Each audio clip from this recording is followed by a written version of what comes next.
Here I have logged in to uh, Google. So because this is a Google Meet, all right. So on one side I have my phone. So this what you are seeing here is my phone, and then here we have, of course, our operator dashboard, and then we have a collector here.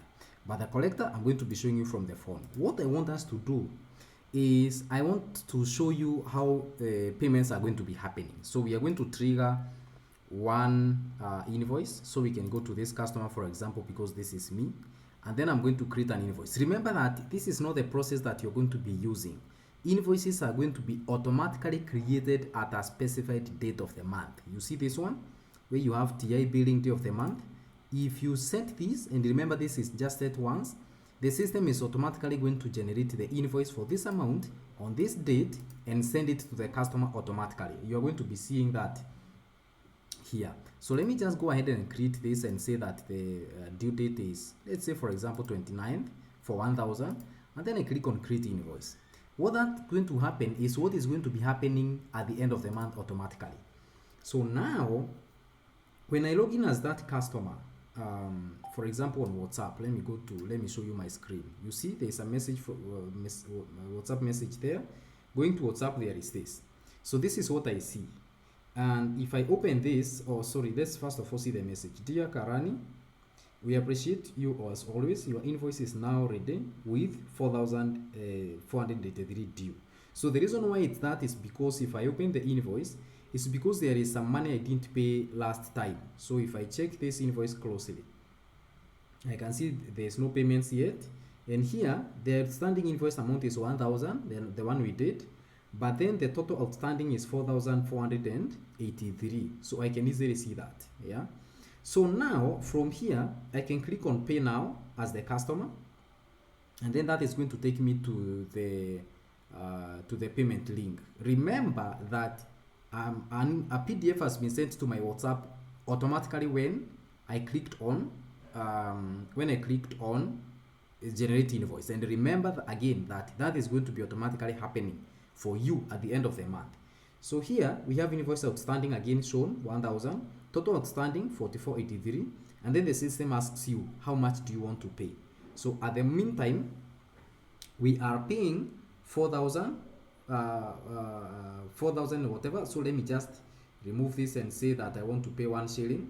All right, and then I can click on send SDK push, and when I send SDK push, I'm going to stop sharing so that I can do my M-Pesa pin. Okay, so I'm going to send that, and then I'm going to be showing you next. So let me stop sharing this for now so that I can do that. So but before even I remove that, let me show you. So if I do that, it's going to be start sending, then I can stop sharing this. So we wait for the SDK push, and then I enter my pin, and after I enter my pin, we are going to receive another WhatsApp message. There you go, we have the SDK push here. So I do my pin. I did. So now I can go ahead and share the screen back so that we wait for the rest of the let me do entire screen, start sharing. Let me disconnect this. Yeah, so here I've received a message from Upeosoft. So this is going to be, so it says payment of invoice that has been received. So this is again sent to the customer, tells the customer that the payment has been received. Oh, you are not able to see that. Wait a minute, there is a call that's coming in. I have to hang up that.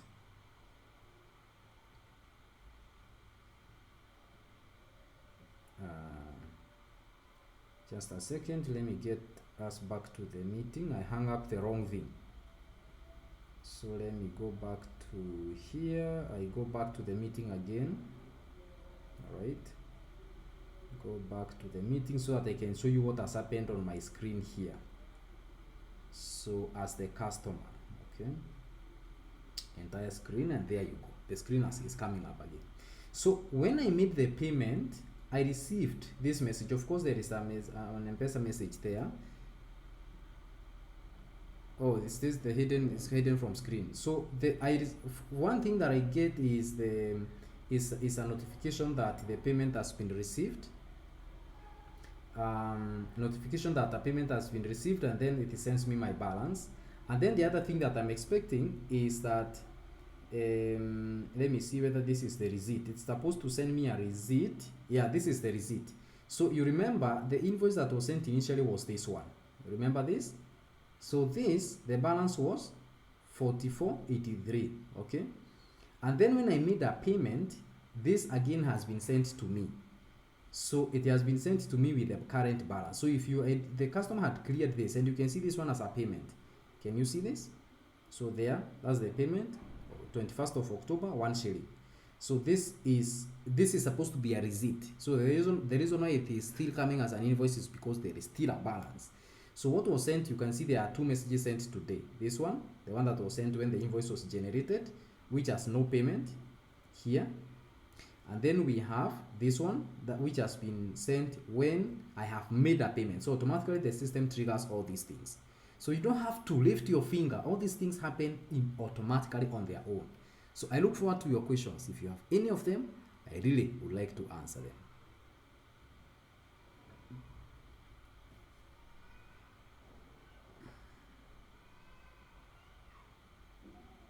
Maybe the next thing actually I can show you is that now the invoice that was generated. So if we go back to our TrashIQ here and we go to sales invoices, there is definitely going to be one invoice here. It's the one that we have. You see this 3 minutes ago, and if you open this 3 minutes invoice, you see that it's partly paid. And if we scroll down, there is 1,000, and then here the outstanding is 999 because we just paid 1 shilling. You know, the one that we paid through M-Pesa. And if you can also see its payments through going to connections, and then you can look at payment entries.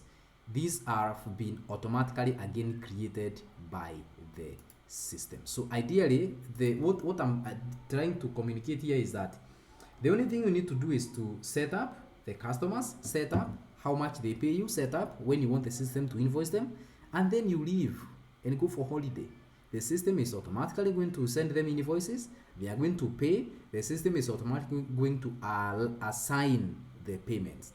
Of course, there are those unique scenarios when the customer does not have a mobile number that is internet enabled. Then, of course, I can show you how to do that. For example, say is this customer again.